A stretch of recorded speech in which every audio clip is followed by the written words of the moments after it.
Salut à tous, c'est S27, j'espère que vous allez bien. Aujourd'hui, je vais faire un concept assez connu sur YouTube. Je vais créer des Pokémon.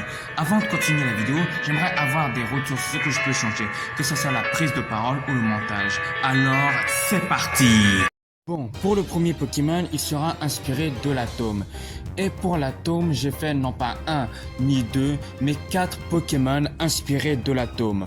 Le premier, c'est Proton de type normal et eau. Il est constitué de charges positives, il est pacifique, très gentil. Il est capable de faire tout et n'importe quoi pour son dresseur. Le deuxième, c'est Neutron de type normal électrique. Il est ni gentil ni méchant, ni positif ni négatif.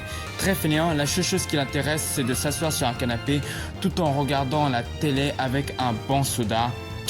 Feignasse. Le troisième, c'est Electron de type normal et feu.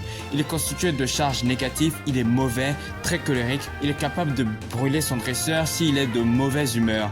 Et enfin, Atomix de type normal électrique.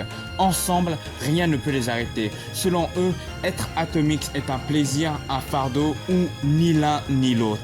Les deux prochains, ils seront inspirés des pièces d'échecs. Gigastel de type roche et acier, doté d'une force capable de briser un avion. Il est extrêmement loyal envers son roi et sa reine.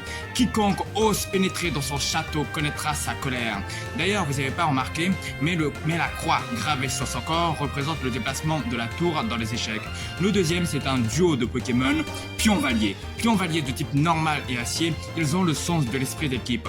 Pour leur roi et leur reine, ils sont capables d'attaquer pour l'un et de protéger pour l'autre. Ce Pokémon est inspiré du pion, et tout comme Gigastel, ses déplacements dans les échecs sont gravés dans leur corps. La petite diagonale représente la chasse du pion et le carré représente le déplacement du pion.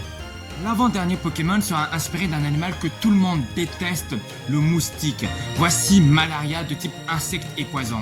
Lorsqu'il trouve une proie, il n'hésitera pas à utiliser sa trompe pour l'empoisonner gravement, voire tout le sang de son corps, et enfin le marteler à mort avec ses 2 massues.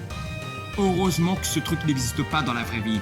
Et enfin, le Pokémon inspiré d'un circuit en série conductoïde de type acier et électrique. Il conduit l'électricité avec perfection. Il peut absorber 45 gigavolt pour les renvoyer à ses adversaires.